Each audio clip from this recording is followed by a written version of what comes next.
or That's the right. live stream Yeah, does. People channel's back online too. Whee! Yeah. And so thanks for everyone on YouTube tuning in, everyone over on Twitter, over on KGRA.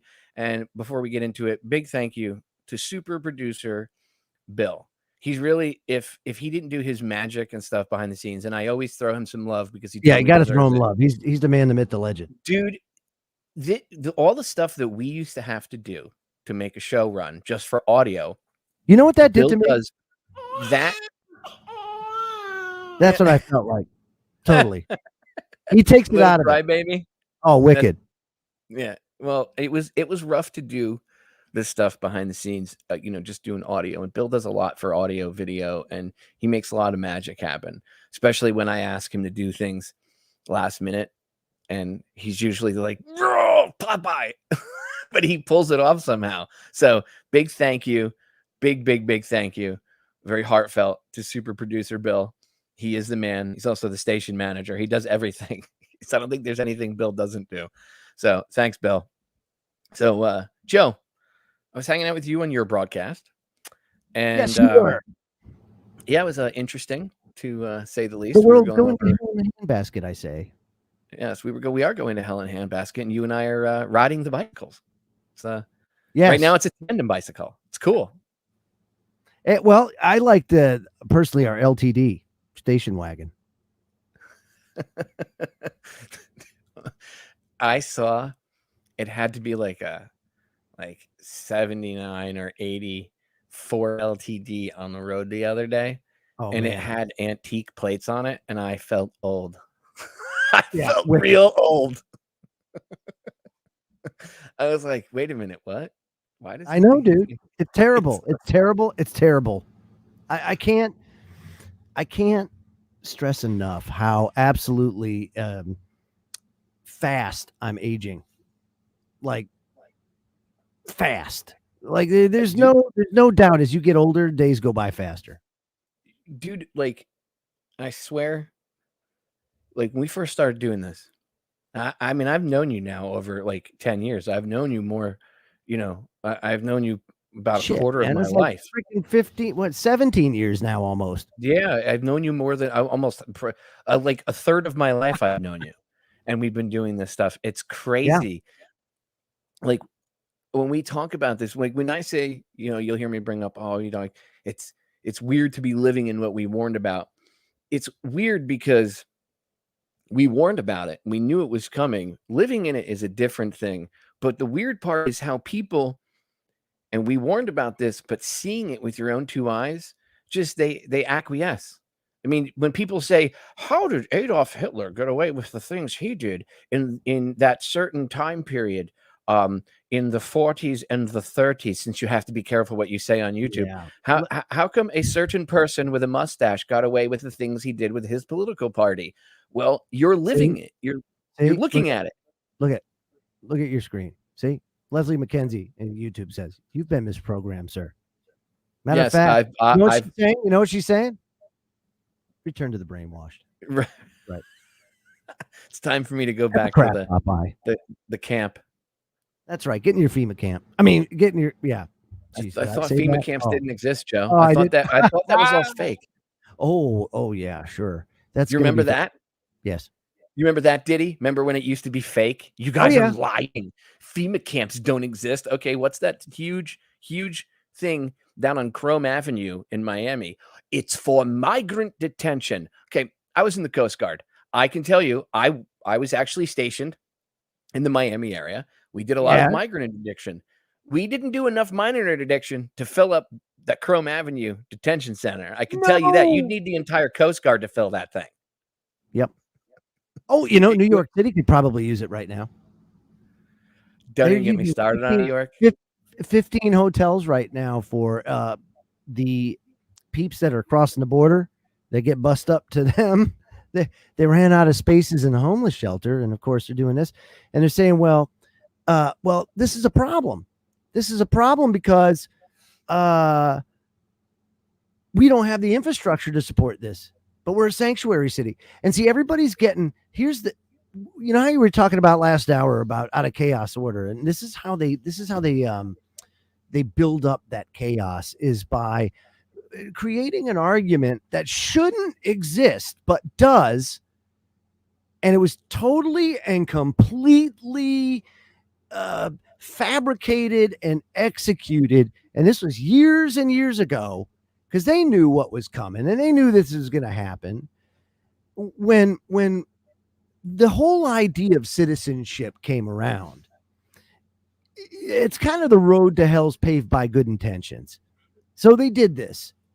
Well, then the taxing came about and all that kind of stuff, and things started getting a little bit sour.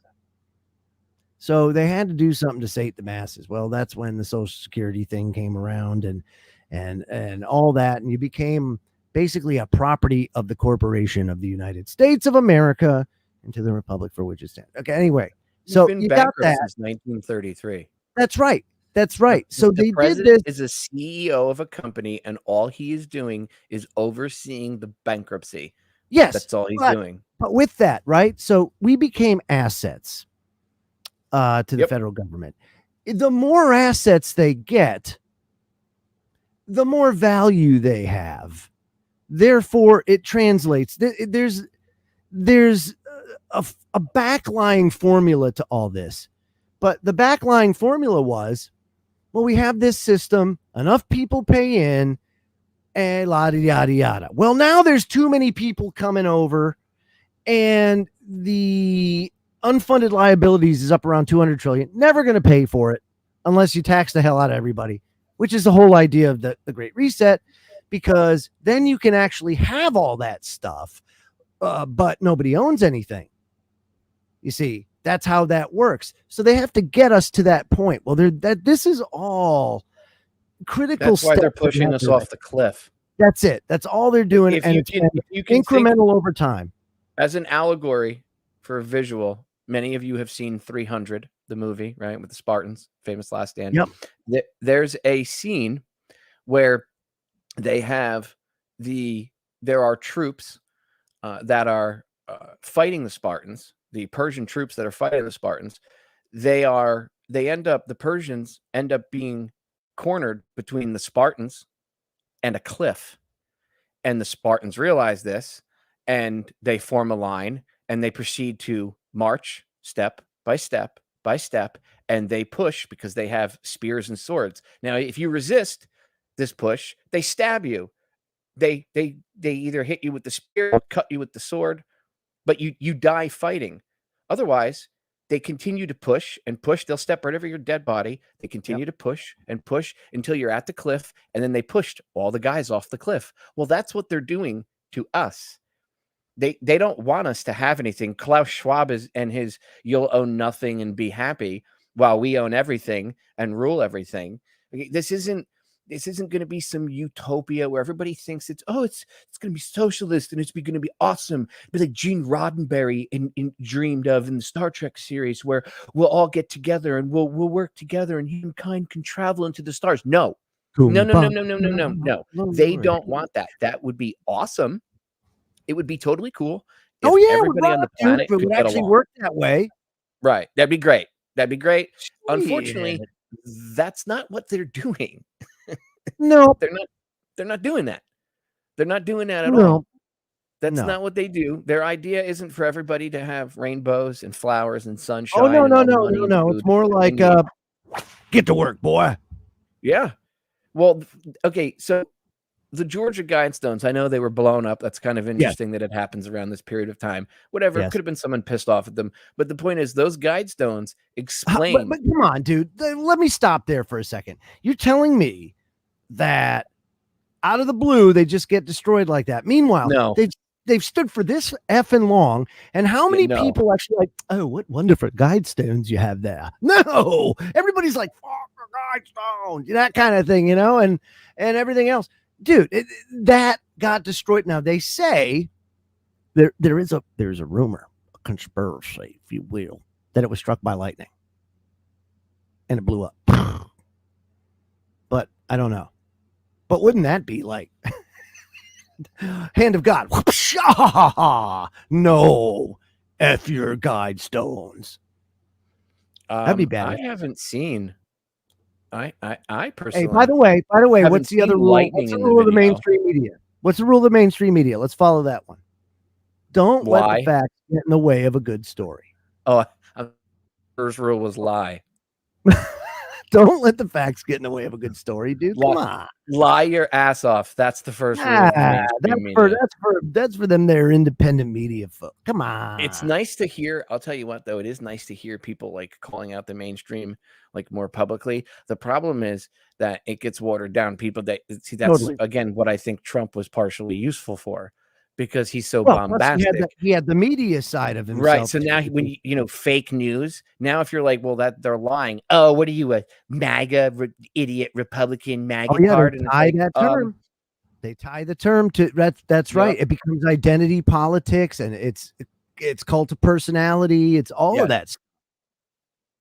That's what it was for. It's the basics. See, this is why, like, when I started doing radio again a little over a year ago, right? Yeah. Probably probably almost a year and a half ago now. The reason I started with the back to basic stuff, and I went over the basic stuff for like the first 6 or 8 episodes I did, was because I knew I was talking to a newer audience that was somewhat awake about this, but they really didn't know the basics. And it's like it'd be like going from the civilian world out into the fleet without going through basic training first.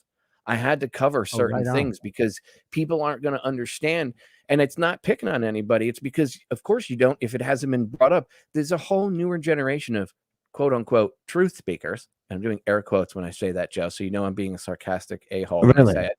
Okay. There are people out there that our generation came and we kind of like laid the groundwork, and then, or actually like Mae Brussell. We were let me say this, going all the way back to like the 60s, laid the groundwork. Yeah, but our generation was kind of like, we were the generation that harnessed the internet to forward. Yes, we were the ones that started the internet part of it. Yes, we used the technology to do what they had been doing. But like Mae Brussell, Penn Jones Jr., those people going back to the Kennedy assassination in the 60s. And they did it all in university libraries and going to play. She did it with periodicals, like newspapers, magazines, and a tape recorder. Yeah. Mae Brussell was the bomb. A bomb. I play her old stuff. I have some of her old stuff on YouTube. And years ago, the guy that runs her archives gave me a copy of her entire archive to air. And over the course of time, I'm going to do that, especially when I have surgery. I'm going to be editing up and airing some of Mae's classic broadcasts for the listeners. You're going to, especially because she was, the stuff she's talking about is back in the 70s and the 80s. A lot of the stuff I'm going to play, and you hear it, and this is 40, 50 years ago. And then now you fast forward to where we are today, and you're like, oh my God, this lady was right. And there was no Google back then. There was newspapers, some magazines, and her own intuition to read between the lines and see that they were lying. And she knew who she was talking about. She did some epic shows, but they were well researched before they came on. Then our generation picked up from them, and we had this digital explosion where we were able to get stuff on YouTube and, Live Leak at the time, and Facebook or Twitter or whatever else, websites. And now you have, and then after us came another generation where they were into the YouTube thing, but live streaming wasn't a thing yet. And that generation is where of researchers is where they lost a lot of the information. They researched like the top 3% and started doing radio shows or started doing podcasts. And they hadn't spent, you need to spend 20 years in a hole researching, but they really hadn't read a lot of stuff, and they went by YouTube videos. So now they're taking this 3% of info and they're running around with it and spewing it out. And now that 3% led to the current live streamers that we have, and they give you like 0.3 of that 3% of information. Oh, so no doubt. Like there's a lot of misinfo or non-understanding of basic stuff. And that's why even now, I still play old school documentaries. Bro, you know how much stuff I've archived over 20 years. It's ridiculous. I mean, you're like what was it on the what was that? Ready Player One. Yeah, you're the butler dude. You're the archivist or whatever. That's you. Just saying. Well, I mean, that's where I started archiving this stuff years ago, because when I found it on Google Video, that's how long you just had a propensity to be. You got in the habit of that because you have a propensity to be taken down. See, that's why. Well, I first saw the info and I was like, this is not, how is this up? Download, download, download. And then I started putting my own stuff up and my stuff would just be poof. I mean, I've lost, people complain, my YouTube channel's demonetized. Bro, I've had entire YouTube channels with like vaporized. Just I one channel, I had like 75,000 subscribers. They just vaporized it, the push of a button. Poof. No arguing, no appealing it. They just took it away. They censor info, and that goes back to the Ron Paul. We were talking about the Ron Paul purge of 2008 earlier, right? Yeah, that's pretty much what it would sound like. People be like, oh, how come? Now, if you go to DTRH Radio Archives, one of the channels where this is live streaming currently, some of my older shows, I still get messages, hey, man, how come your show has no audio? And I'm like, I don't know. Take a guess why my show has no audio. It's so ridiculous now. They find so many ways to do it that, you just get, oh, yeah, it's just a glitch. Sure, yeah, it's a glitch. That's the problem, is like you just never know. And they've throttled this stuff back for years, but there's tools out there that people are using now to kind of help get it out. The AI is definitely working in favor of us too sometimes, No, there are people out there that are helping, but you have like Twitter. I mean, obviously, if Musk buys it, maybe, well, who knows? There's so much drama there. But you got, what's his name? Parang Tawang, whatever the hell his name is, the CEO there that's in charge now that Dorsey's gone. He hates freedom of speech. The chick, what's Wojcicki or whatever her name is, the one that runs YouTube, freedom of speech, can't have that. I mean, the WHO was like, I love how the CDC is like, oh, now everything that we talked about, remember we couldn't talk about poor Kev Baker got demonetized for months because we had conversations about COVID-19. Because we said a bad word. Kevin was disabled. He had lung problems, which is obviously what eventually led to his passing. He could only work doing live streams. That's why he busted his ass. That dude was disabled, could barely breathe, and would do like 3 or 4 live streams a day to pay his bills. And YouTube demonetized him because we said COVID or something evil that was bad. See, now you can mention it and YouTube won't do it. The other day, they just announced that, oh yeah, you can talk about the ineffectiveness of certain things. And it's like, wait, how come we can talk about it now? Why? Oh, because we were correct. But when we would have been right 2 years ago, it would have maybe made a dent in something. Hey, I got something for you. Let me share this real quick.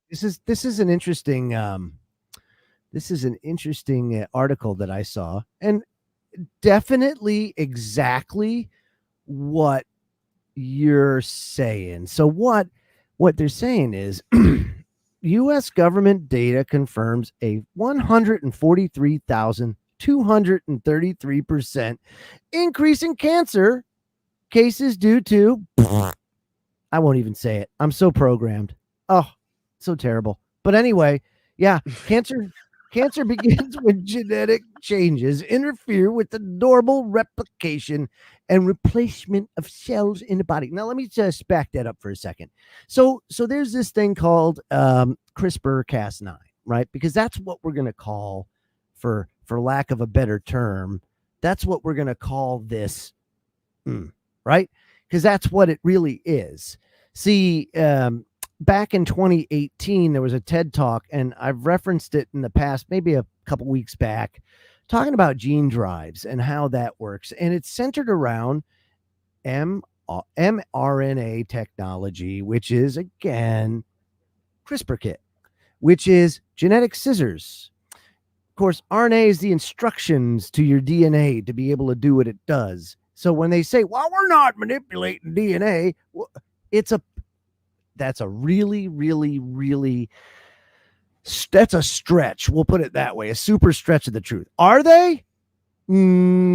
Yes, they are. Of course they are. And it's because they're changing the instructions going to the DNA, but they're modifying the RNA. So that's what they're kind of right. And so people get like how you could change instructions like that. They're like, wait, I don't understand how you could do that. I know they make it sound, I'll put it in like an easy to understand format. We're computers, right? Our brains are biological computers, and our bodies are run by the biological computers. Our bodies are biochemical machinery. and you can reprogram the machinery with DNA. Okay, because DNA is like a storage drive. They've admitted Right. this years ago. They were talking about being able to download information into people's DNA Absolutely. strands. Your DNA strand, our DNA strands are like a thumb drive. It's like a thumb Okay, drive. so all they have to, what they're doing is genetically going in and they're changing the programming on that thumb drive to make your DNA do whatever they want it to do. And That's you correct. start seeing, let me ask you a question, Joe. Let me ask you something. If this stuff was so safe, if CRISPR technology and dicking around with gene splicing was so safe to just start doing it in the general public, why is there a sudden rise in instant death on Oh, every level I across couldn't tell you. all age No groups? idea. They all have one glaring thing in common, but you can't Climate blame change. that. I've seen articles blaming heat.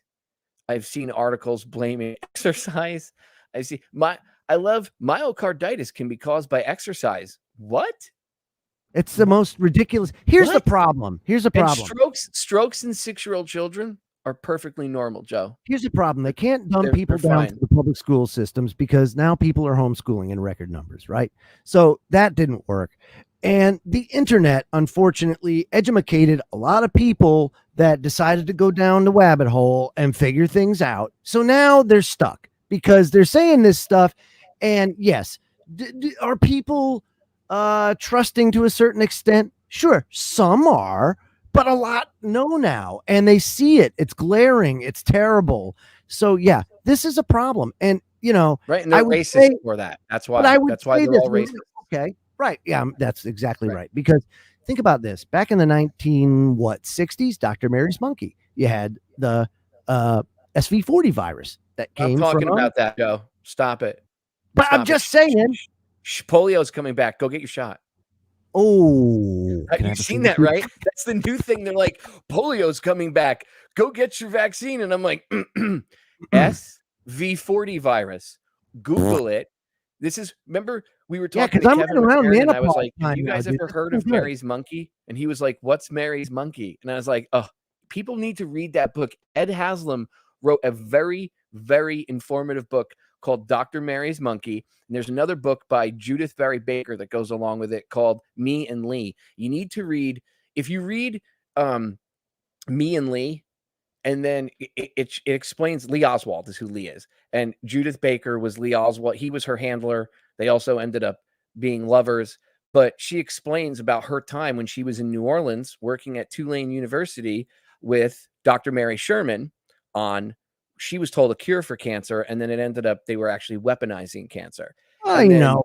Again, don't let right. the facts get in the way of a good story. But And then, continue. of course, on the day that Gaten Fonzie, an investigator for the Warren Commission, You're not talking about Happy Days, are you? he came, no, not that Fonzie. Okay, just checking. Gaten Fonzie was a World War II veteran, and he was a investigator for the Warren Commission, where he was sent by them, and he was a real investigator.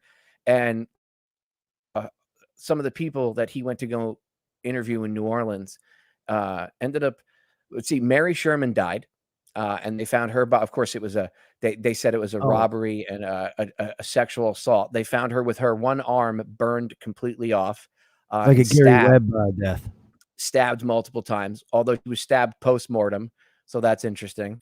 You got to read the book. There's a lot more to it. Then there was also George de Mohrenschildt, who was one of Oswald's handlers. And just before, it was about an hour before he was to meet with Gaten Fonzie, he shot himself with a shotgun. But that happened all the time. Interesting. Judith actually shared me a piece of audio years ago, and it was a recording. De Mohrenschildt's mother-in-law wanted to watch a soap opera, and they had to leave the house that day, and she didn't want to miss her soap.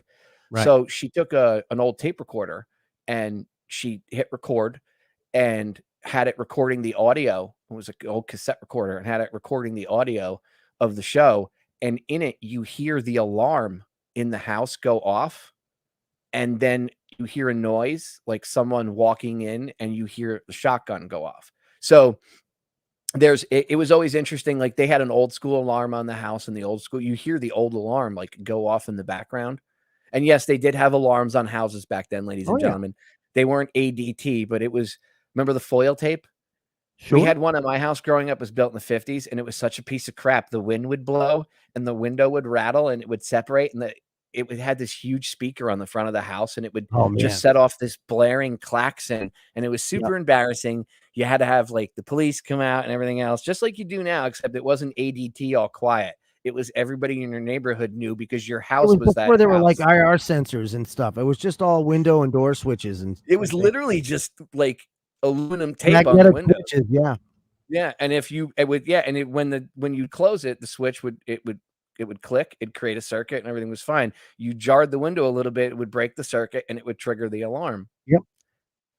I mean, old school way of getting around that, you I'm sure people have seen Beverly Hills Cop. You see Eddie Murphy take like a gum wrapper and it's an aluminum foil gum wrapper and he folds it up so it's all foil and he shifts it in there and opens the window and the alarm doesn't go off. That's how easy those pieces of crap were to get around. But that was what we had back in the day. Anyway. So since we're talking about the New World Order and all this stuff, right? I mean, it's Oh, going on yes. in front of everyone's face.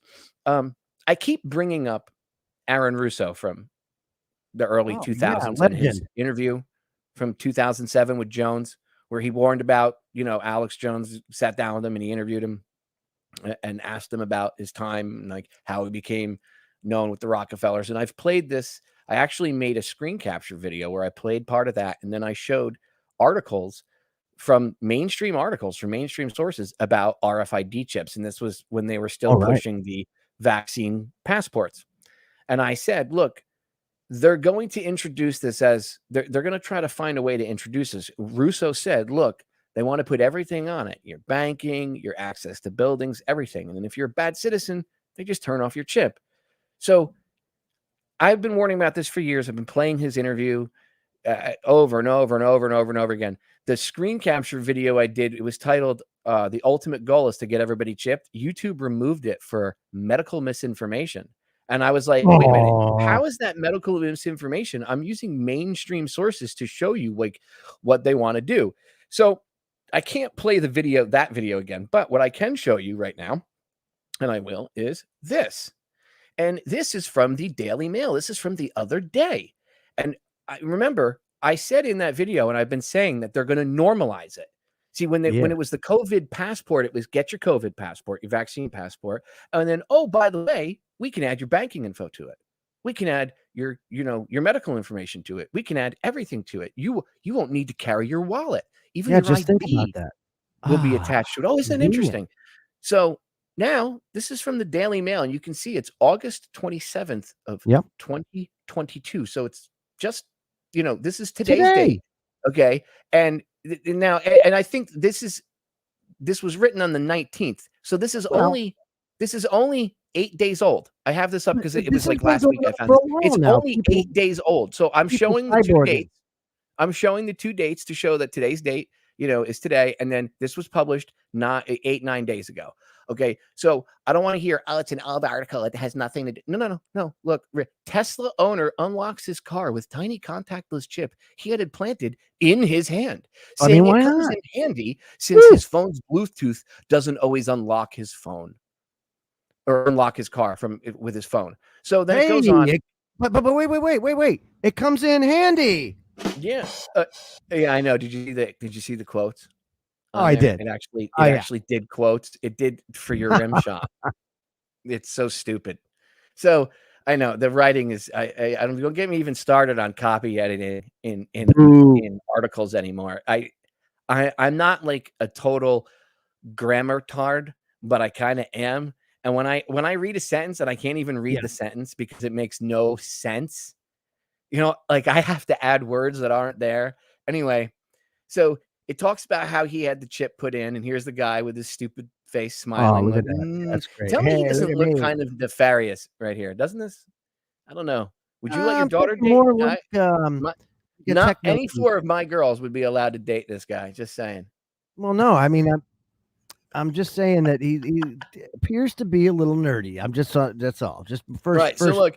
Oh, he's getting his little chip inserted. It's just a little medical procedure. Oh, I'm all smiles. And look, I can unlock my Tesla now with my limp wrist. So He puts his little, puts his little Band-Aid on. Puts his Band-Aid on, right? I'm not the one that pictured I didn't do this. Okay, I didn't tell him to do this, so I'm gonna make fun of it. That looks stupid. Do you want to look like you have a broken chicken wing arm going up to unlock your car? No. Hey.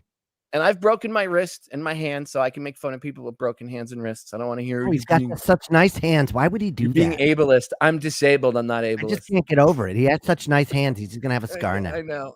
So he comes in. For me, it comes in handy. No pun intended. Joe Rimshot. Thank you. Stupid joke. So he explains how he's testing it, and he's in a beta group. Blah blah blah blah blah.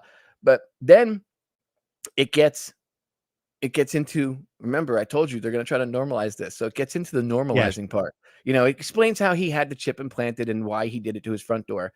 Then it says, wait, let me just add, don't let the facts get in the way of good story. Little did he know that it actually measured and they found out that he actually makes too many. And they had to regulate. They told him what he had to eat. Right. Well, it probably does.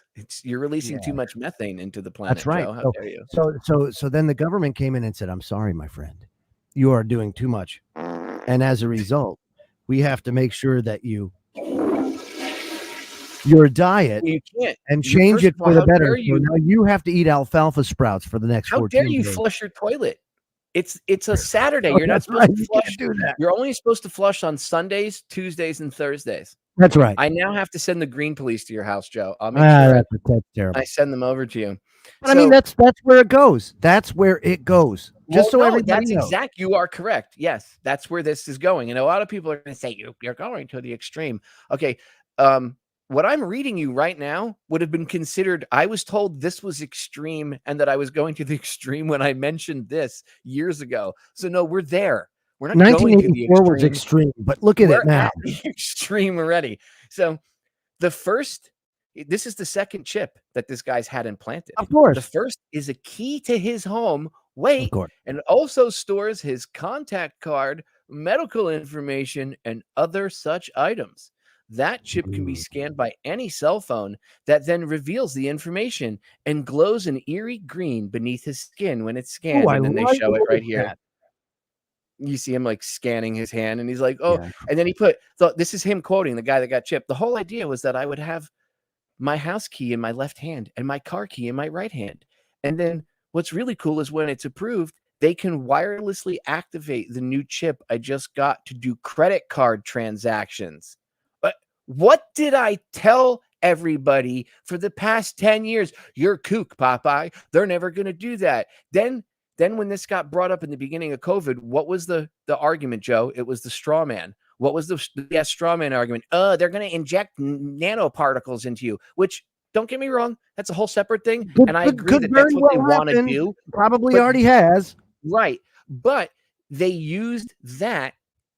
See how they went to the far end, the deep end of the conspiracy pool, and they were like, "Oh, these crazy people think they're going to try to put chips in you." So then YouTube said, "Oh, no more chip talk. Can't talk about chips," and they started blocking people. And then I did my video where I was like, "Hey, look at RFID chips. Listen to what Aaron Russo talked about back in 2007. How they want to use what they want to do with RFID chips. Look what they're saying they're going to do now." And tell me, do you see anything that's similar there? And boom, medical misinformation. They removed the video. But look, you're looking right at this article. You're seeing the kid's chip glow in his hand while they talk about how cool it is. Remember, I have to harp on this because I hear people like saying, "Oh, maybe that wouldn't be too bad, right? I mean, you wouldn't have to carry your wallet." Hello, did you listen to anything that Aaron said? You put everything on your chip. What happens when you don't do what they want? They turn off your chip. Well, they would never do that. Have you been around during the pandemic at all? What was that? That Can series. You imagine? What was that series with the stacks in the back of the neck? And Black Mirror on Black HBO. Mirror? Yeah, I know what you're talking about. And I want to say it was Black Mirror or something. I can't remember, but anyway, everybody's consciousness was on these stacks, and when you died, Well, if you had money, you could get another body and just have your transferred. If you didn't have money, you got whatever was left over. But same premise. See, then it becomes control. Well, next thing you know, they're going to figure out a way to screw with the brain and all this other. It's a slope that goes way, to the bottomless pit. You just keep sliding down. It's terrible. By the way, just quickly on the Judith Baker subject, there's a DC Clothesline piece that came out that basically there was a study that found International Journal of Vaccine Theory, Practice, and Research, the IJVTPR. So that's the journal. And it said that this is looked at blood samples from 1,006 patients who got and who subsequently developed various disorders. What is it? Shocking. Mm-hmm. Shocking. All the patients received it were, either it was the mRNA.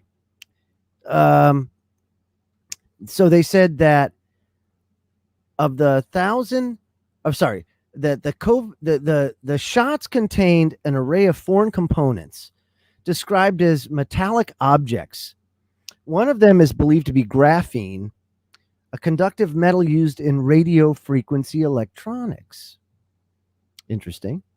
And of the 1,006 cases analyzed, a mere 58 of them, or 5.77%, show normal hematology, meaning the blood was healthy.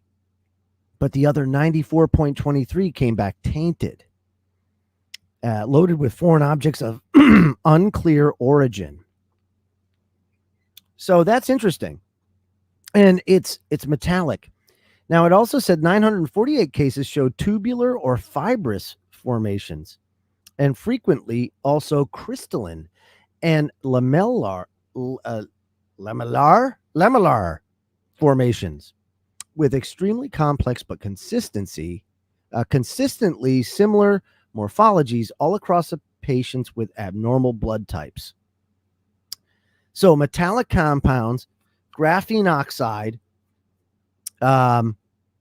this is crazy, and it's all about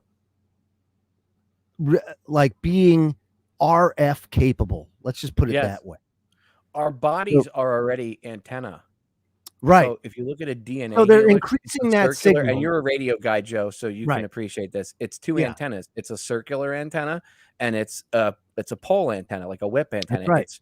There's two different, and sending, receiving. So that's why you can feel vibes from people. They understand it. Can you imagine if we already don't really even have, as a general public, a full understanding of how we interact with electromagnetic frequencies just on our we're just normal scratching the surface physical level. Can you imagine you start injecting graphene oxide into people's bodies? And that's also what's tearing people's stuff up. That's the graphene oxide is like tearing things apart on a molecular level.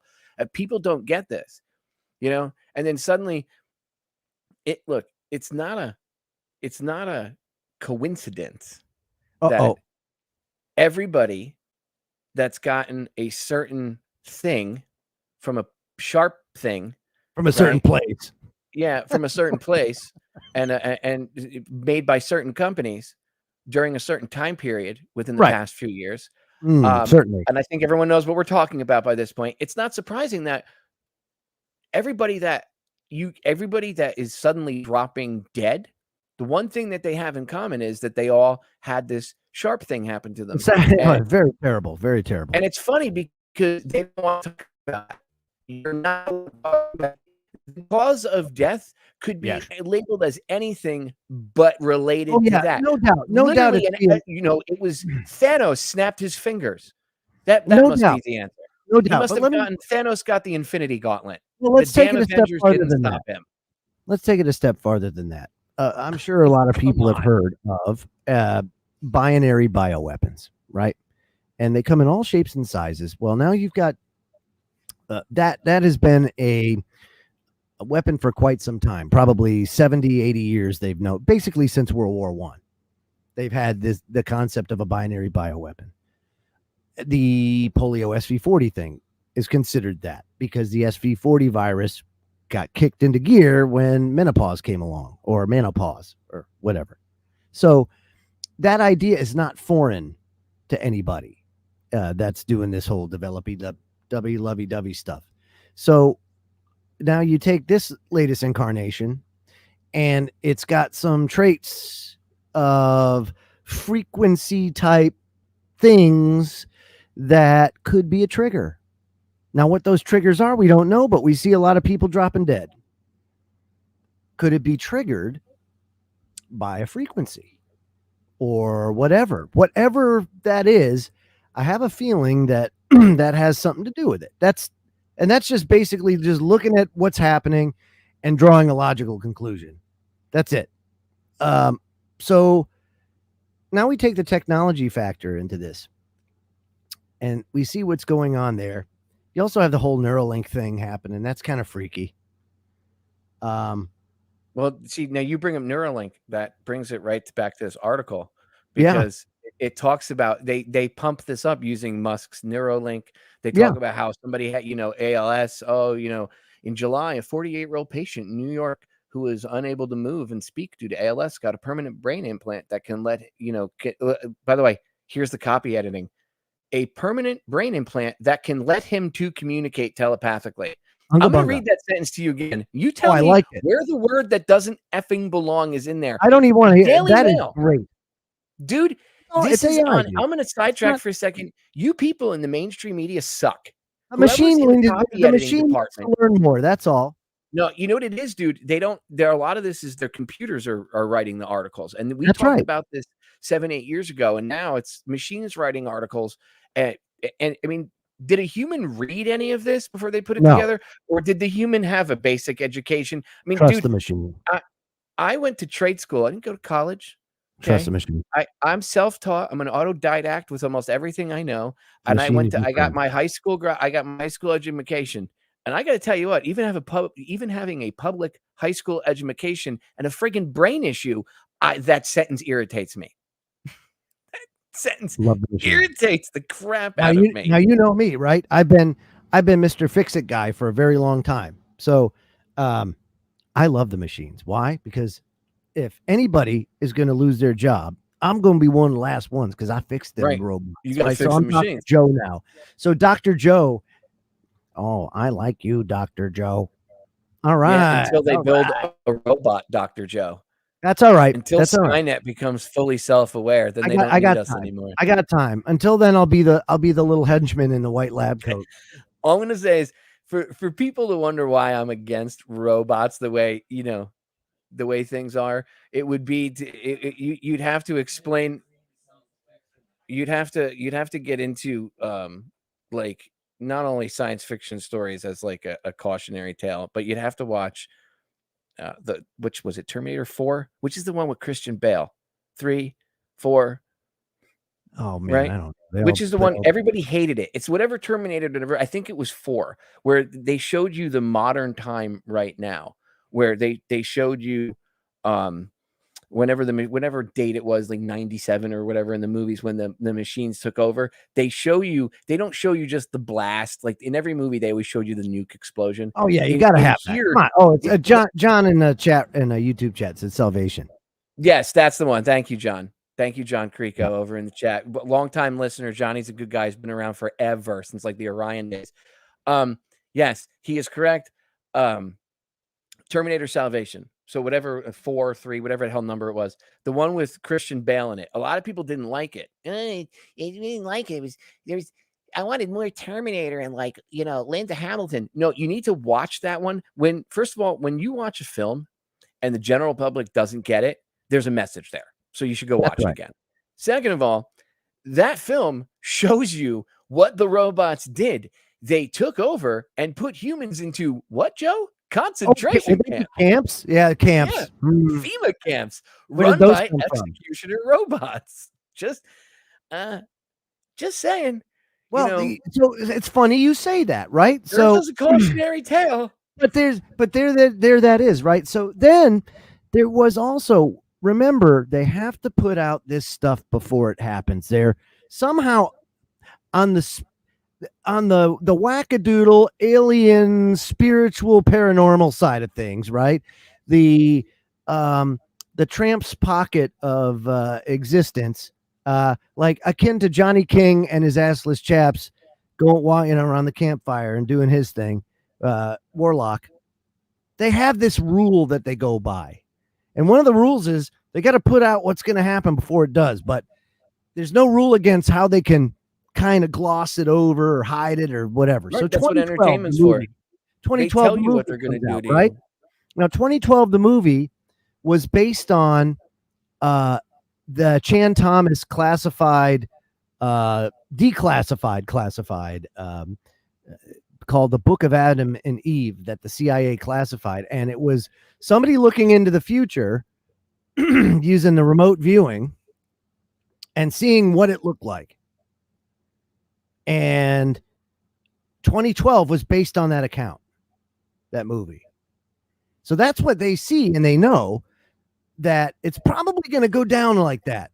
But there's some, of course, flair that gets It's thrown funny how into they it. always build. You never notice in those movies, the government has like a secret Yeah. plan going on for years that they hid from everybody. And of course, the arcs that they're building can only hold a certain amount of people. And it's usually only the uber rich and the politicians that get on it. And everyone else is SOL. Okay, but there's no historical precedent for that, right? Look at all the mountains and all the deep underground military bases that exist. You know, obviously an event like that where you have crustal shift and instant pole shift, you don't want to be underground. Hell, you don't want to be above ground. You don't want to be anywhere within the atmosphere of the planet, which is why I believe there's such a push to get off planet. Because to go to Mars. remember, no, the moon, my friend. Why? Well, because typically these events are accompanied by a micronova or a burst from the sun. See, one thing that scientists realized was, holy crap, novas or supernovas or what we consider novas happen more often than we understood. As a matter of fact, they happen. Stars can pop off multiple times in 100 bad gamma ray burst and we're done. So the 1858, the Carrington event, was basically the kickstart to this latest, the poles starting to migrate. That was the trigger that said, boop, okay, planet Earth, it's time. Woohoo! And so begins the cycle until one day they get too far and then it's instant. It's in a day. According to Chan Thomas's book, it is whoop. That's it. It just goes within a day. And so that's kind of where that is. William H. right there. He says it best. Yeah.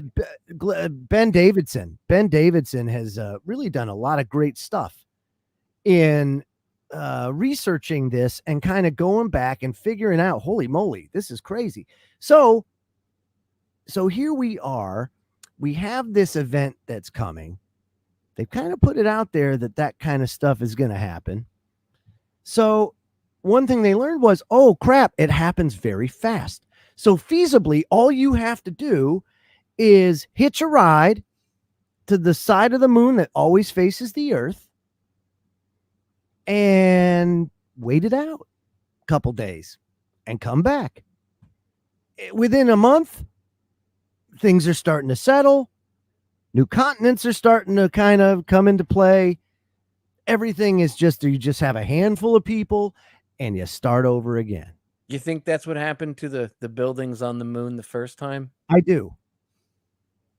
When was it Tranquility Base right off not too far from Tranquility, or was it further into the dark side? I can't remember. It's been a while. No, it's the dark side of the moon. You know what I'm talking about? The shard. Yeah, but it was right. It was right on the edge, and that's where they saw all those particles. That showed that, holy crap, man, the moon got absolutely cooked.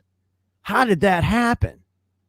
You know, it wasn't like an incoming supernova from another galaxy. It was nothing like that. It's because the sun pops off every 6,000 years or so. Right. So see, this is what I mean. This is like an important thing to focus on. Yeah. Right. And instead, we kill each other over whose piece of sand was gifted to us by the holy real estate agent. stupid.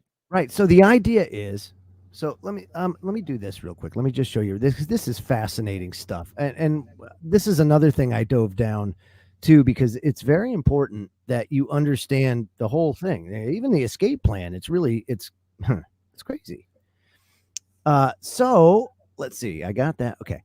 Let's go to NASA, because NASA, of course, on Monday is launching Artemis 1, and that's the moon mission. It's going to be up there, I think, 6 weeks. And it's the biggest test flight. It's the largest rocket we've ever built, the Space Launch System. And it says the first launch is another step in the blueprint of our sustainable exploration of the solar system, you see. Sustainable, yes.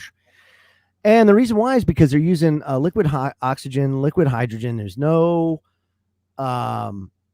fuel that has to be really man-made. The reason is because they want to develop a base on the moon so that they can refuel using water, that they find water ice, that they can use electrolysis, break it into the two components. It's obviously cold out in the vacuum of space, so they have no problem with the cryogenic side of things. So all they got to do is basically collect it. Same thing on Mars. So they're trying to do this in a very smart kind of way, which I get. So the idea is Musk is working on his rocket, right? His rocket is not as big as this, let's just say, as far as the, oh, look at that. Isn't that nice? Let's just expand that for a second. Oh boy. Oh, that's some serious rocket porn right there, if I've ever seen it. Oh, yeah. But see, that rocket has a very limited payload for all of the things that it's doing. So what's Musk doing?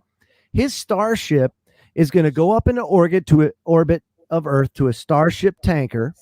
And that Starship tanker is going to go and refuel that Starship. But that Starship can carry 150 tons of cargo.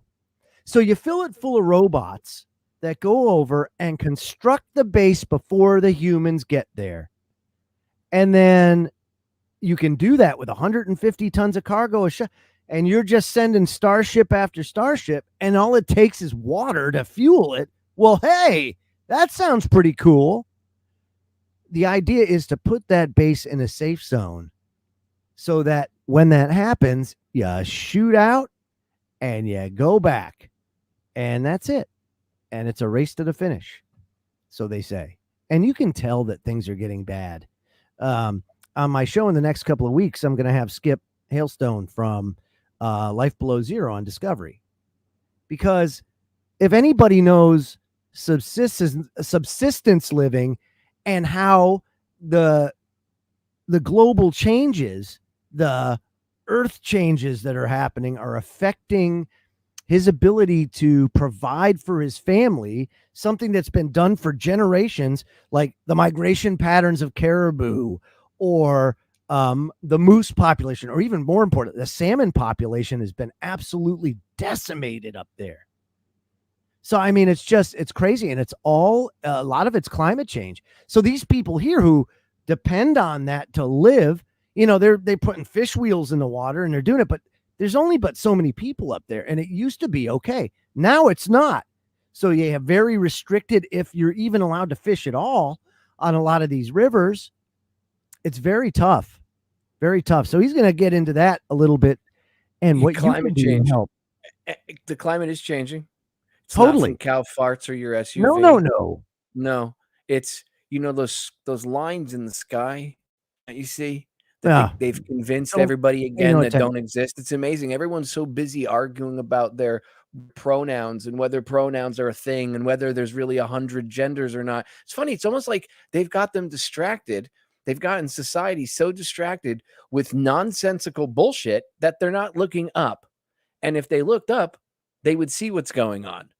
They look would at this. Clearly see what's going on. Look at Jay Watt. He just brought up the dumbs, which is true. You take a look at the Ozarks and all of the fortresses that are built in the Ozarks, as well as the amount of money that's in the Ozarks, is unbelievable. And you have to remember, there's not everybody that can have a rocket and go to the moon. So you're going to have people that are going to hunker down and do that. Now, remember back in the 70s, there was that map that came out that said, "Wow, when this happens, boy, I think we know where the safe zones are." And they made that map. Well, one of those places supposedly is the Ozarks. So that's why you see all those people flocking there, you know? Yeah, I'm gonna have beachfront property. Right now, I live in the Florida woods, but according to you're the so map, I'm gonna have screwed. beachfront property. You're so screwed, dude. You're gonna have a 2 mile high freaking tidal wave just eat you up. And same here. It's either That's that cool. or the I live like 70 miles inland.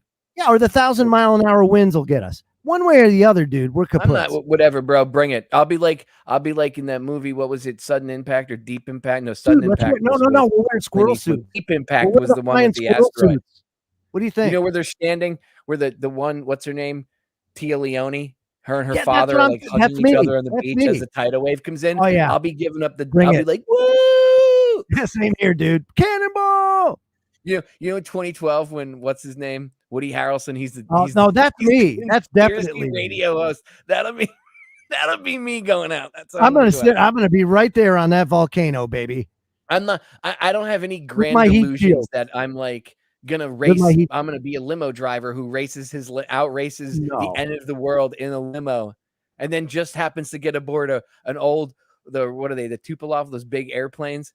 Didn't Russia just blow up a bunch of them? So I guess we're Oh not no, going to there end was at only war one. with Russia. There So I was guess only we can't one. rely on the Russian connection now. So There that was movie's only out one the of window. those, and they blew that up. Yeah. Yeah. So we're all screwed now. Good job. Oh, we're effed. Good job, Russia. Thanks a lot. This is why humanity can't have nice things. It's all Yes. Putin's fault. The Poot, he did it again. He's just a freaking useful idiot. And again, you know, it's all about. bro. It's just all narrative shit. None of this. None of this. Wait, you mean to tell me that Vladimir Putin is not like the ultimate he's not Cobra Commander from G.I. Joe in the 80s? What do you mean? Dude, Vladimir Putin just likes to have rich things and fancy things, and I thought likes to have Osama bin yachts Laden and stuff. That's what he was the likes. bad That's guy. all he likes, and he'll do whatever he has to do to maintain it. I thought bin Laden was the bad guy. It's weird because suddenly he's not the bad guy anymore, and we give his family all these lucrative construction contracts in the Middle East every time we invade someone's country and blow things to hell. The U.S. Embassy in Iraq. Who do you think built that? Well, it was Halliburton, Popeye. Right. Who did Halliburton subcontract out to? Bin Laden Construction. My. That same bin Laden family that supposedly was the dastardly mastermind of the 9/11 terror attacks. After all, yeah, it's a small world. Come on, everybody. Him and his Dell laptop in a cave with a sat phone. With his kidney, with his dialysis. On dialysis. He had Marfan syndrome. He's getting dialysis, but that's fine. I want to know how he avoided U.S. Special Forces and the CIA commandos that went out there to kill him in the days following 9/11 when they were running around the mountains of Tora Bora. How is it that he was able to get away? You know, the John Woo style gunfight that they have. The story, the official version, he was fighting and escaping with his men. It gives me this vision of bin Laden leaping over rocks with his dialysis machine in tow as he's trying to drag it out of the entrance in his mountain cave hideout. Because Hitler killed himself in his bunker. Here. Hitler killed himself in his bunker. Dude. Right. And and good old Adolf shot himself in the head too. Yeah. Sure he and then lived the rest of his life.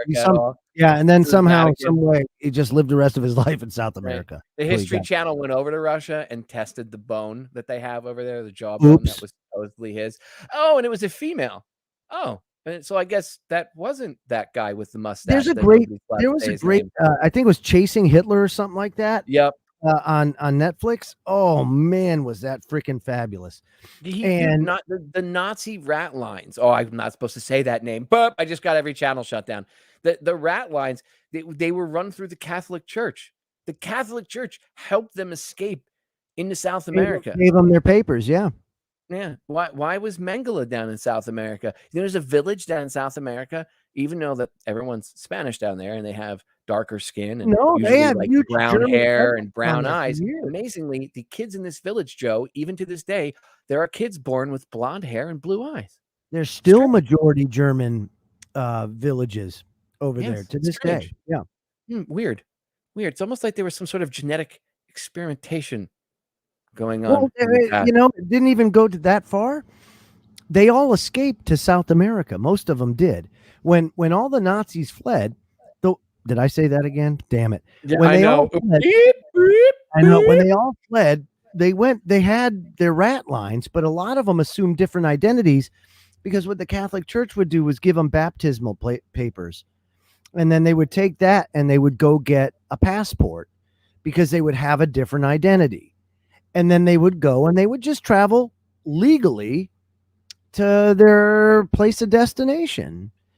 But it was the Catholic Church that facilitated all that in many areas through those rat lines. Yeah. They were being good Catholic boys. Hey, that's why. At that point in time, think about how many useful idiots there were. And that's not to make any excuse, of course, but how many useful idiots have there been for America? And a lot. And to hold the henchmen accountable like that, I get it, but then again, the henchmen, they're free humans, right? So everyone, if you go by the free choice, they should be held accountable for their actions and taking part in it. But see, our government always wants the buck to stop there. Get mad at this one individual. It's right. That's what I'm saying. Right. It's just because they're just fall guys, but the real people, they got away with it. Joe Biden is a perfect example. Do you think our current president is really running anything right now? Come on. No, when he does make a decision, it's a cluster F. So no, he's surrounded by advisors. He may get pissy and slam his hand on the table and say, I'm the president. And then they kind of have to do what he wants. But there's been repeated times where they've done things, his administration, the White House has done things that he then, makes like they call it, he's verbally fumbling again. Cause he says, he got mad. They corrected something he said. I forget what it was. It was probably about Putin or starting World War III or whatever the hell he was trying to do at the moment because he can't tie his own shoes. But he said something and they came out and corrected it. And then he got pissed and angry that they corrected it. And he even made a public comment when someone had asked him about it. And he was like, no, blah, blah, blah. I still stand by what I said. And I can't remember right now what it was, but it was like one of his verbal cluster Fs. And he's not in charge. He's not running things. Bush wasn't in charge. Obama, he's not in charge. He wasn't really in charge. None of them were. They get told what to do. Although down in the basement. Christina pointed something out to me. She saw, and I don't know where he was being interviewed, but maybe he was being interviewed on Jimmy Fallon or something. But he was being interviewed by somebody. It might have been one of these I think it was one of these late night shows. And he said that if he could, behind the scenes, sit in sweatpants and a t-shirt in a room somewhere and speak to some president through an earpiece and direct things, that he would gladly do that. And he would not have a problem doing that. He would gladly run the country for a third term. What do you think he's doing? I mean, you can't tell me you don't think Obama's involved. Well, he's not at the White House. He doesn't have to be. He's got a fortress in his house that they just built a whole security, wall. They built a guard shack. Now he's got another house out in the Hamptons where he's got a 2,000-gallon propane tank. So, do I know for a fact, do I have evidence that I can say, I know for a fact Obama's running things? No, but when you have people like Valerie Jarrett, who's still in there, you don't see her publicly anymore, do you? No, she brought too much attention. So they have her still working in the Biden administration, just in the background, but she's there. Or Victoria Nuland, another one. They don't show her too much. But they bring her out once in a while, but she's working really behind the scenes. Those are the people, a lot of the people that were involved in the Obama administration are back in the Biden administration. So where do you nothing to see there. Yeah. Yeah. Who do you think's running things? I honestly think I think Christina's right. I think, she brought this up to me a couple weeks ago, probably even longer than that now, about that interview.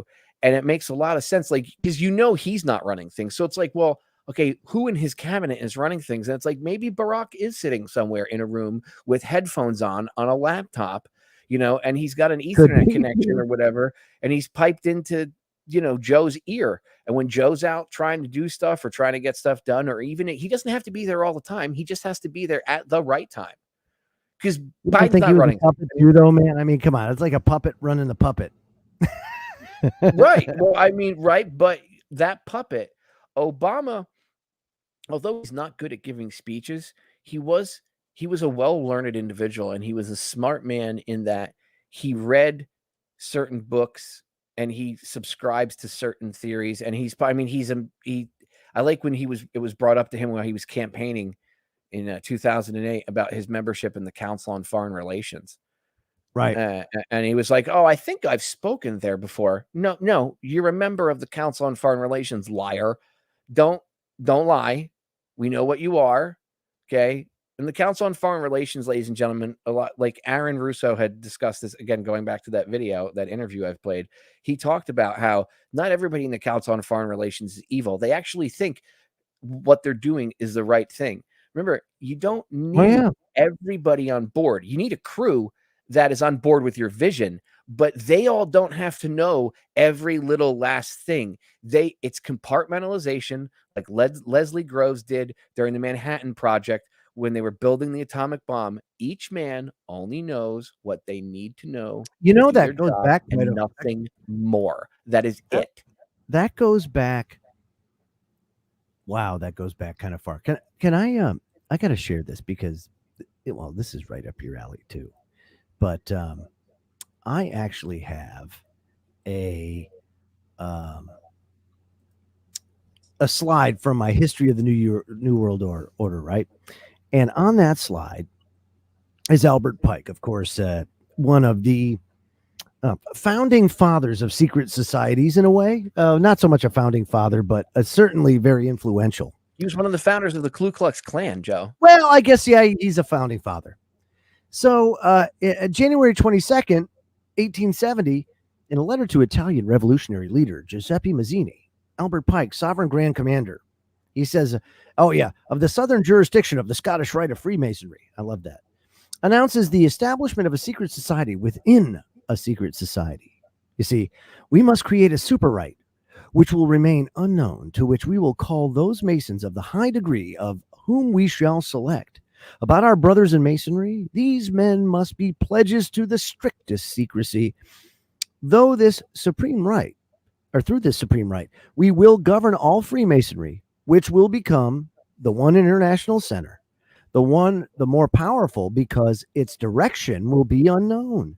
This ultra secret organization is called the new and reformed Palladian Rite. This is why about 95% of the men involved in Masonry don't have a clue as to what the objectives of the organizations are. They just think it's a place to get cheap drinks, but that's the whole point. Right, he called them the blue degrees. That's right. You the have guys that joined Freemasonry to give out toys to kids and stuff. They're the blue degrees. The inner degrees, they took the Illuminati took Freemasonry and they hid inside of a secret society. So they took a secret society and they needed to hide from persecution. And what better of a place to hide but in the middle of an already secret society? So they created the Illuminati degrees or the Illuminati rights. And that's why they go up, as you go up the degree ladder there, once you get to a certain level, you're told what the real deal is. You're not, your third degree Master Mason uncle is not part of the conspiracy. He's in the blue degrees. That's why when you see those guys, well, Masonry, you conspiracy tards, you don't know what you're talking about. I'm a Freemason, and I'll tell you what, I don't subscribe to that kind of nonsense. Oh, you don't? Did you take a blood oath though? Because I know Masons, and every Mason I know did take that blood oath to get their throats slit if they ever released any information. So that's kind of weird. I mean, if I join an organization, like if Joe, you had an organization, you wanted me to join your group, right? And you're like, hey, by the way, there's just one thing. You have to take an oath that you'll allow us to slit your throat if you ever talk about any of our secrets. I'd be like, yeah, I'd have a problem with that. This for a second. Yeah. Right. So AC Griffith was one of my co-hosts many moons ago. And he was an old man when he did it, right? But Griff was a Mason. And he was a smart mofo. Yeah, he sure was, but he got ridiculed like endlessly over that. Oh, you're a Mason. And he used to say, come on, boys, it's just a place to go to socialize and get cheap drinks. You ring knock a little bit. His wife was a judge. And it was almost like, well, if you're with the judge, then you got to be part of the bet. You got to be in there. But that's what it was. It was going golfing and it was this and that. It was stupid, right? Because he never had any interest in going anywhere within that organization outside of utilizing its resources at the bottom level for the chattel. But the chattel is who really funded the efforts and the endeavors. So you take a look at something, say like Denver International Airport, and wow. I mean, it's just a pretty.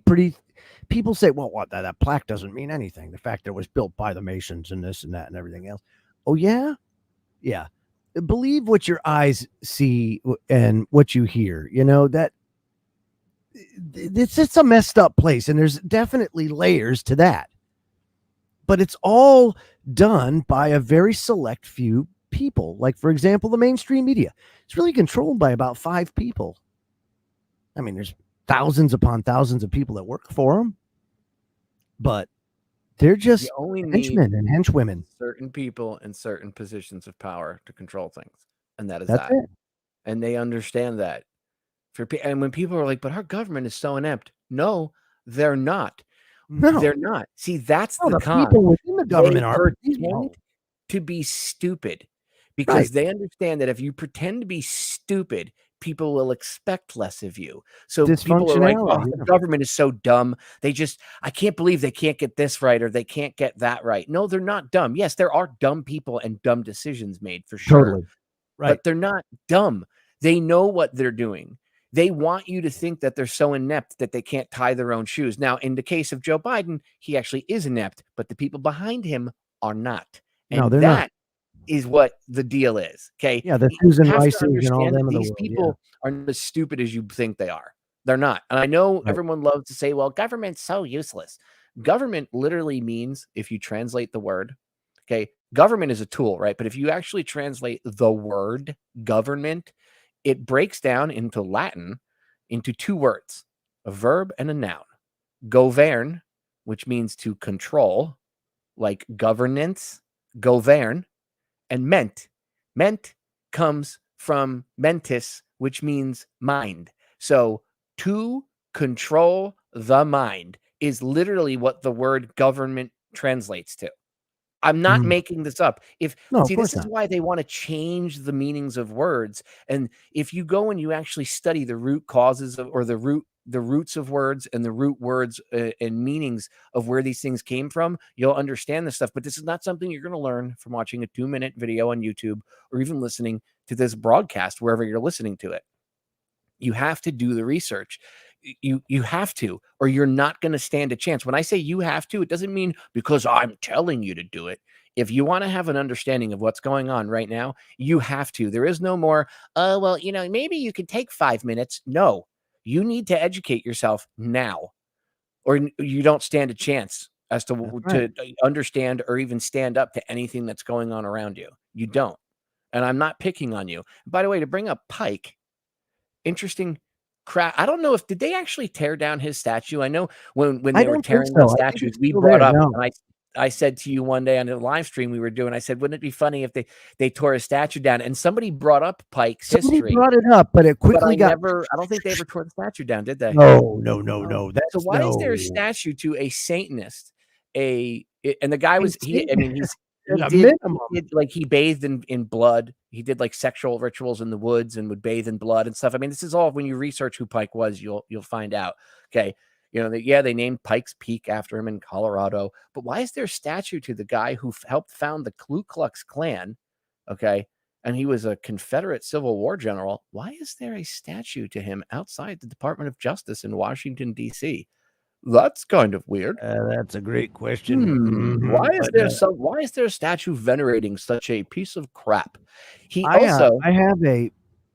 have a quote from him about that. And just so everybody, okay, let me do this. What about his own statue?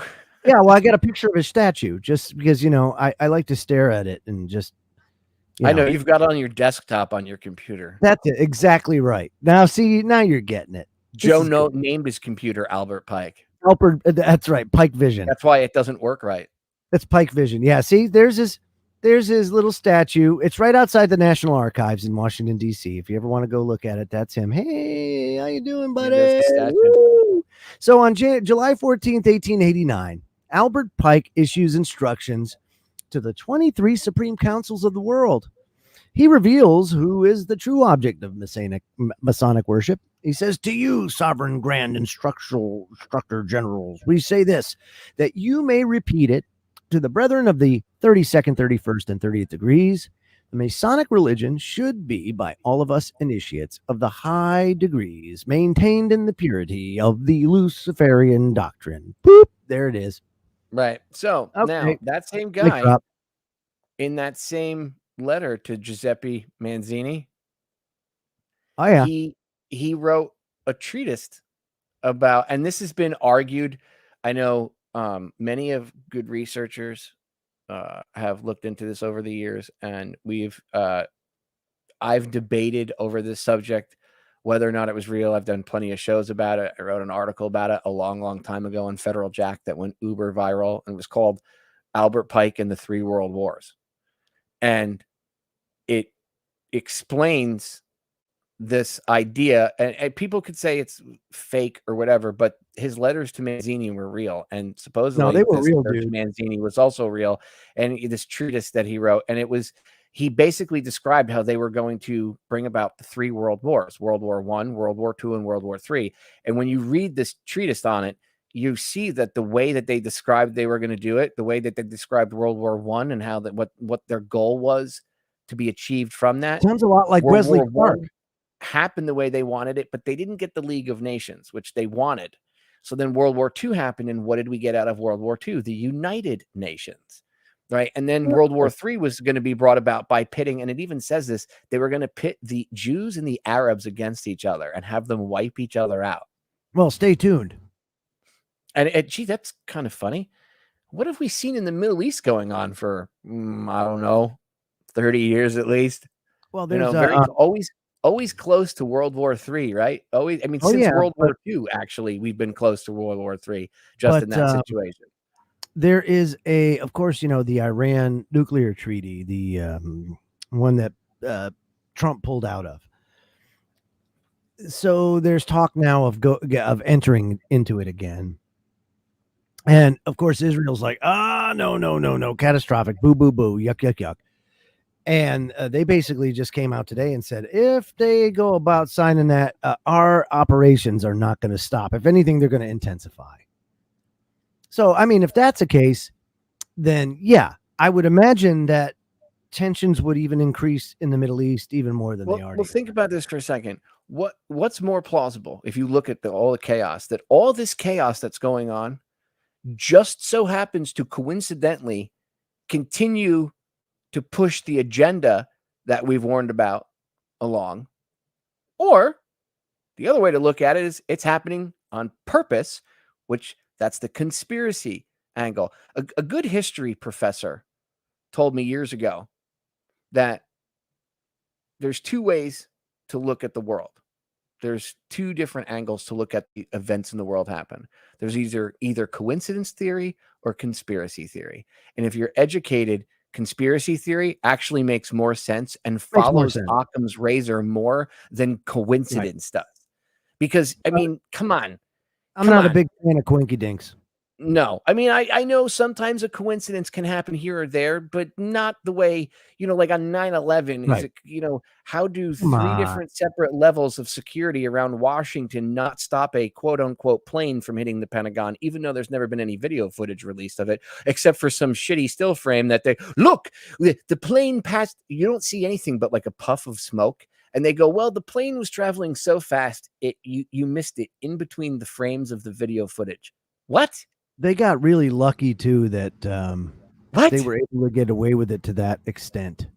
Well, people bought it. Video cameras also at the time, the technology was crappier, so people bought it. But if you've noticed, that's what I'm saying. There was the last opportunity. The company that supplies cameras around the world to all these important places where things happen, it must be the same one company that makes these cameras. And man, I don't know if they're like Wish level type of company where you order one thing and get another, or I don't know who's making these cameras. Maybe China's making them dirt Well, cheap or they're like something, and they're just they're crap. like And none of these cameras seem to work, Joe. I mean, everybody's camera, from the cameras, the traffic cameras when Diana was killed in her accident, to the cameras on 9/11, to the cameras, the cameras in Jeffrey Epstein's holding cell. I mean, it's amazing how they don't make them like they used to. They don't work. I mean, I don't know. I'm thinking about opening up our own camera company. Oh, And you and I should just open up a camera company. You're good at sales, bro. You can reliable We'll cameras. go out. We'll get the cameras going. They never fail. They never stop Catch working. the conspiracy. And the problem is, we'll never get a government contract. Camera company. Ooh, right? The conspiracy camera company. Okay, and the problem is, we'll never get a contract with any government agency. Yeah, that's the problem. Ever. But then there's because again, this thing has many layers. So then there's private corporations, right? But yeah, they're the ones that are also driving policy and society to. You mean like Blackwater? I mean Z or whatever the hell they're called now, or all these other. Monsanto bought them. Oh wait, Monsanto changed its name. What is Monsanto's name now? Disney World or Disney Corporation. Oh, okay, that makes sense. So Disney. That's right. Yeah, Disney has their own secret army. That's what I'm saying. It's like it doesn't matter. You can't escape it. You think you can, you can't. And everything's corrupt. Well, guess what? Here's the funny thing. Like for all you biblical junkies out there, what happened pre-flood? Everything was corrupt. Well, guess what? Okay. So here we are. We're at that time. Guess what? Everything's corrupt. Guess what's going to happen? All right. Hey, it's a cyclical thing, dude. It's going to happen. So what do you do? The best thing you can do, I think, is to play Fallout 4. Dial back capability. Have the dial back. Get an Xbox and play Fallout 4 to practice. Oh, dude, totally. But even more so is I think I'm joking. I'm not. No, I'm not. I don't think you're joking at all. Go get an Xbox, get Fallout 4, the video game, and play it, because it teaches you how to craft weapons, body armor. Exactly. Johnny Krakow said, "Own yourself." Yeah, that's a great start. Own yourself. Just make things simple. And the other thing is, you're not going to avoid it, so don't try. Just go with the flow. Well, and, so I'm a believer in quantum physics, and just assimilate. People used to ask me about this, and they used to say, "Popeye, do you really think we're going to be like, is it going to be like Avengers Endgame?" Where, all of a sudden, Joe, by the way, Joe would be Captain America. I've told Joe this before. If we were all Avengers, Joe was Captain America. Kev was always Iron Man. He was Tony Stark because he was the sci-fi nerd, and he was the. Well, he was a brain in him to be Tony Stark. He was totally Tony Stark. I was Thor, and Scotty is Doctor Strange, because he's the master of the mystic hacking arts and Photoshop arts. So Joe would be standing there with his shield, his cracked shield, ready to face Thanos and his army. And he's going to, all of a sudden he's going to hear, "On your left." And all these portals are going to open up, and we're all going to come flying through the portals. And I don't think it's going to be like that. I think it would be cool if we could all stand like that together in a big fight and kick the crap out of the New World Order, right? That'd be cool. I'd gladly fight Thanos if it meant that. Thunderdome all the way. I'd be in there. Chainsaws, pikes, you name it. Bring it. Bro, bring it on. I'd be stabbing the Chitauri things right in the face. Bring it. I got a chainsaw. I'll show you what a 16-inch chainsaw blade will do to your face in high gear. Shop smart. Shop S smart. Yes, shop smart. Shop S smart. Groovy.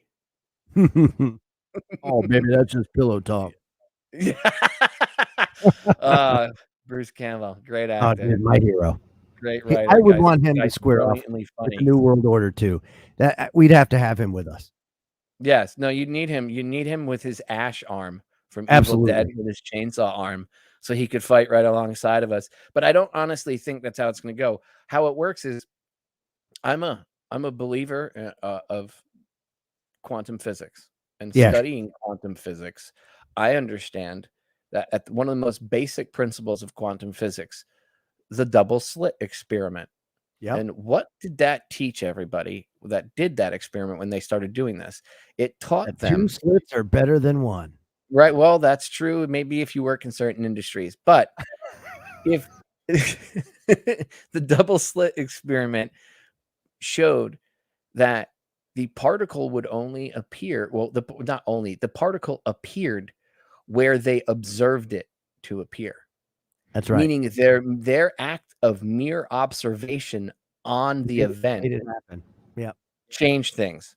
that's right. So if we understand that, if we can understand on the basic level of just that, this is why I always go over basic rules of things, because from there can branch mighty trees of That's right. truth, knowledge, and power. And if we can understand that on a basic level, that the mere observation of something can change things on the quantum level, which then changes things on our level. People have Okay. no idea the power they have. Right, exactly. So by people just listening to this stream right now, listening to this stream of consciousness that's flowing from the two of us out through the internet to all the destinations that it's being streamed to live right now, the people that are listening, the mere act of you listening to this broadcast is changing the outcome and turning the tide. And that, Joe, is why I believe they got so pissed off after 2016. It doesn't matter. Yes, I believe they allowed Trump to win, but I believe what really pissed them off, they blamed, Trump's win on the tech industry and social media, and we said right afterwards, I remember doing, during that stream, I even said to you guys, yeah, they're going to come after everybody, right? Because of all this. But they realized the reach that we had on social media. They may have they may have underestimated us, that the internet was originally invented to track us and we turned it around on them, and that pissed them off. They understood that we were able, they understand the same concepts I'm talking to you about. They understand. So they knew that our mere act of observation and being able to talk very intellectually, yet on a level that everybody can understand about these subjects, changed the outcome, because now people were aware. What did Zbigniew Brzezinski say in 2008? Remember, I played that audio. I've played that video hundreds of times from when he was in Canada at the Council on Foreign Relations. He said, and I quote, he said that mankind has become politically awakened. The first time in history, mankind has become politically awakened the way it has. And they are understanding the difference between people who have and people who don't have, people who control and people who don't control. They're understanding a lot more political dynamics than ever before in mankind's history. And it used to be, and he said this, it was easier to control 1 million people than it was to kill 1 million people. But with advancements in technology, it is now easier to kill 1 million people than it is to control 1 million people. Brzezinski said this. This is not me saying this. This is Zbigniew Brzezinski saying this. In fact, Joe, I'll let you talk for a second. I'm going to mute myself. I have that clip. I'm going to go find it. That's about good. a minute or two, That's and I'm going to find it, because he actually says, he says it. Brzezinski's the founder, or one of the founders of the Trilateral Commission, another secret society douchebag organization. And guess who his daughter is? You know who his daughter is, right, Joe? Joe Mika Scarborough. Brzezinski. She's married to Joe Scarborough, the guy that they do the show Morning Joe on MSNBC 5 days a week. She's in the news. And her father, by the way, Zbig, he helped create the Taliban, not the Taliban, Al-Qaeda. Yeah. Al-Qaeda. He helped to create Al-Qaeda. Actually, those freedom fighters, the Mujahideen, they kind of morphed into the Taliban itself too a little bit. But Al-Qaeda itself, there's pictures of him with Osama bin Laden. That's right. And but that's fine. Well, think about it. Think about this for a second, right? So there's Captain Z, and he's doing his thing because he and Kissinger were like they're buddy. And of course, Big Z is also he was a very influential member of the CFR. Mind you, also, by the way, I think there's over 100 journalists in the Council on Foreign Relations. So you'd have to ask a think tank, right? If journalism has two rules, and those rules are always follow the truth because the truth is the story. And the second rule is don't do anything that would create any biases that would prevent you from following rule number one. Okay. So you join the Council on Foreign Relations, which is basically a think tank for foreign policy and really provides direction. If you want to talk about the people behind the curtain for that to happen, well, why would you have the press there? 100 members, influential members at that. Well, it's quite simple. If you need something, kind of put out there, if you have something that you want pushed, do you wonder why you see all those people say the same thing time after time, no matter what outlet says it? There are things that they push, and the message that they're putting out there is basically the same thing in unison. You see people like Tucker Carlson play these people time after time. It sounds like robots. Everybody reading from the same script, no matter what channel you turn to, what news you watch, it's all the same. Well, oftentimes they come from these think tanks that have these people from media there and then go back home and they do this. They put it out. So it's not a surprise, not by any stretch of the imagination, just how influential a guy like Brzezinski was.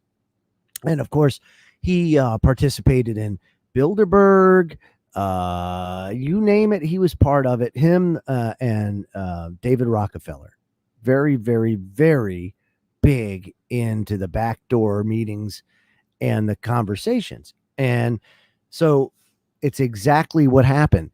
They made the change agent through the Mujahideen, through the Taliban, through Al-Qaeda. They all morphed from the Mujahideen, but where did it come from? It came from blowback, from basically dropping them like a bad habit and leaving them out there for dead. And after we used them, so they're pretty pissed off and they want their pound of flesh. And that's why they attacked America, or so they say. But it's all because of us doing things that we're not supposed to be doing, Popeye. That's just it. We're not supposed to be going over and telling other people how to live or what to do. But yeah, this is great. Wait, you mean we're not supposed to be invading No. other people's countries? No. I thought that was America. Oh, that's right. That's Team America, World Police, and I don't really actually want to be on that team. So yeah, right. Here's Zbigniew.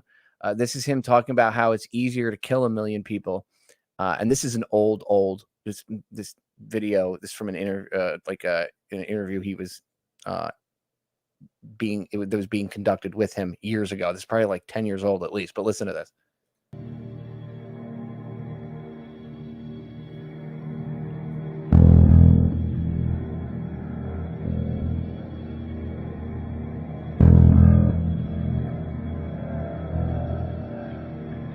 Yeah, 2008. Excellent.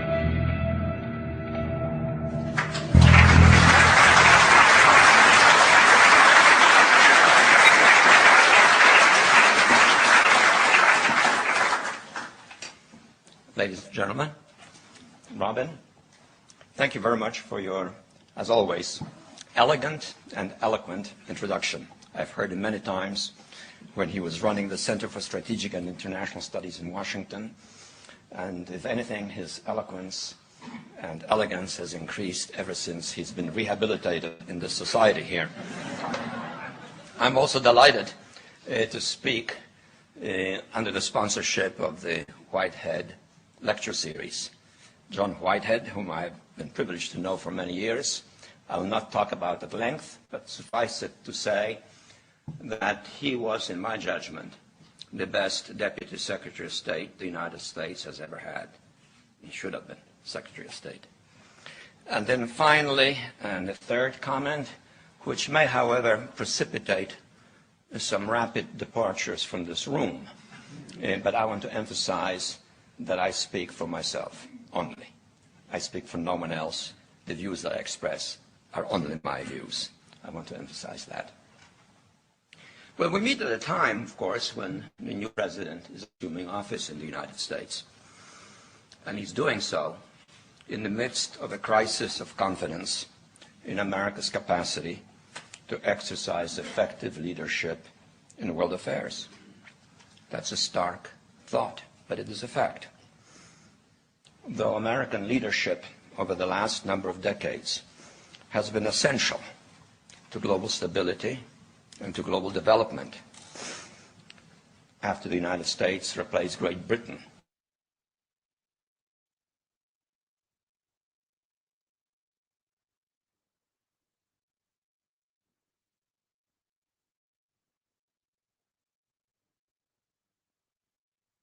Uh-oh, did the audio take a dump? and of ethical transgressions have cumulatively discredited that leadership. Oh, good man. And making matters worse today, we have the financial crisis. Oh, yes, we do. And all of that is occurring in the context of the simultaneous interaction between two very basic transforming developments on the world scene. So the picture is complex indeed. The first change concerns the surfacing of global issues pertaining to human well-being as critical international issues. Now, that's new in human history. That's not Issues new such now. as climate, environment, starvation, health, social inequality.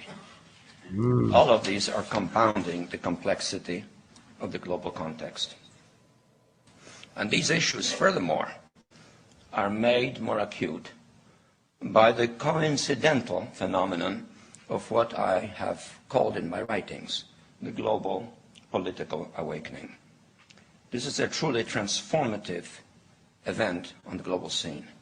Namely, that for the first time in human history, for the first time in all of human history, almost all of mankind is politically awake, activated, politically conscious, and interactive.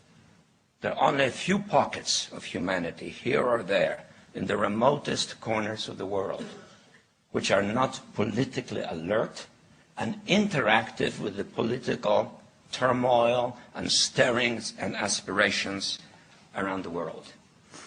And all of that is creating a worldwide surge in the quest for personal dignity and cultural respect in a diversified world, sadly accustomed for many centuries to domination by one portion of the world of another. Well, God forbid That's we an don't want enormous that change. anymore. And beyond that is interacting with still a further change, namely in the distribution of global power. It pertains to something very obvious of which we're aware, but which it is important to register. Namely, that we're living at a time of a basic shift away from the 500 years long global domination by the Atlantic powers. It is the countries that have been located on the shores of the ocean, and let us recall them: Portugal, Spain, France, the Netherlands, Great Britain, more recently the United States, that have dominated world affairs. And that shift now is taking us towards Asia. It is not the end of the preeminence of the Atlantic world, but it is now the surfacing of the Pacific region, and most notably Japan, the number 2 economic power, and China, a putative global power, that are now occupying a preeminent place in the global hierarchy. And of course, beyond them, there is the question of India's future development, though it is currently still in the wings. And it is also complicated by the reappearance of Russia, which is something to be welcomed, by the Russia which is still restless, rather unclear about its own definition, very ambivalent about its recent past, and very insecure about its place in the world. And these new and old major powers face still yet another novel reality, in some respects unprecedented. And it is that while the lethality of their power is greater than ever. Their capacity to impose control over the politically awakened masses of the world is at a historical low.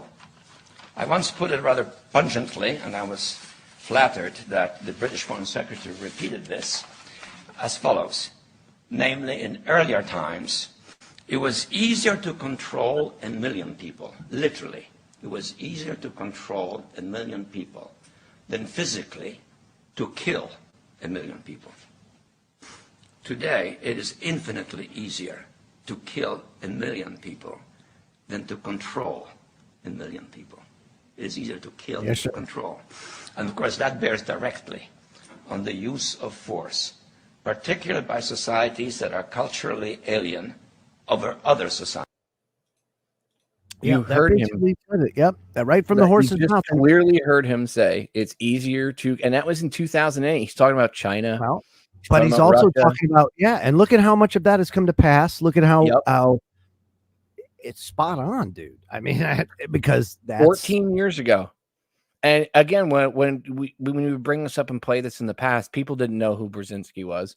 Nope. During the Obama administration, he was Obama's #1 foreign policy advisor. Big time advisor. Yeah. Almost akin to Henry Kissinger. Yep. Him and Kissinger, both. Yeah. But that level of who you hear in my intro, that good old Timmy Watts made years ago. What do you hear as the radio dial is being tuned in? You hear it squelching and you hear different voices and you hear someone go, "A new world order." That's Kissinger. And you just heard Brzezinski giving Kissinger props about he was the best Secretary of State we ever had. The souls that we were able to suck into our reptilian bodies when he was the Secretary of State. Oh, It was yeah. just, you could see him salivating. Like you could just hear the salivation coming out of his mouth as he was talking about it.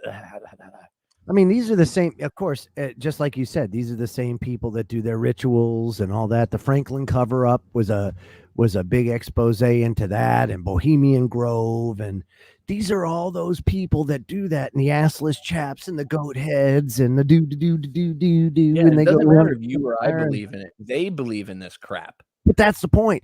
They believe in it. So Yes. you have to understand it is legit. It's legit whether you like it or not, whether you agree with them or not, whether you aspire to be like them or not. It doesn't matter. The fact is it's legit to them, that it has power for them. So that's where you have to you can't force your will on them no more than they can force their will on you. No, They have the same amount of power you do ultimately, because you Well, that's can why, like I ultimately said, say, I don't consent. I don't want to participate. the observation of this and the understanding of all this, it changes the equation. Okay, so I'm a big, when Absolutely. people are like, we can't do anything, you are doing something. I'm not saying listening by itself will stop things, No, but understanding and actually, situational awareness, dude. yes, It's all actually situational understanding that what's going on and that information, well, then you will change things, because now you're going to have conversations, or you're going to That's do right. things differently for your family that you maybe Yeah. wouldn't have done. That changes things. They Yeah. wanted to have this done by 2000. It's 2022, and they still And haven't they're gotten having a hell of a it done time. Yeah. I mean, and Right. look they've had to kill a lot of people. They've had to destroy countries, economies. I mean, they've upended entire continents. They will stop at nothing to achieve what they want to do. And I know a lot of people are like, they, but it truly is. It's a small group of people. As a matter of fact, it was propaganda that kind of was the first real work, I should say, that kind of threw that out there about how, at that time, I think it was 80 million or 120, like 120 million Americans. It was right around 100 million. And they were controlled by a small group of dominant men who oftentimes didn't understand, or let's just say didn't know one another on a personal level, but they knew what they had to do when they had to do it. They understood the dynamics of the plan, and they executed. And also not worrying about what kind of damage there was to, the chattel, us. So, it's like George Carlin said, isn't it? It's a small group and you're not in it. Yeah, no, it is. It is. It's a small group and you're not in it. Yep. None It's of so us are true. in it. You and Nope. I are not in the big Nope. club. And then what did he say? Consequently, it's the same big club they used to beat you over the head with. That's right. It's one tool in the government's toolbox, and that's a hammer. Yeah, so And everything's going to be a nail. that's right. That's right. That's why I can't.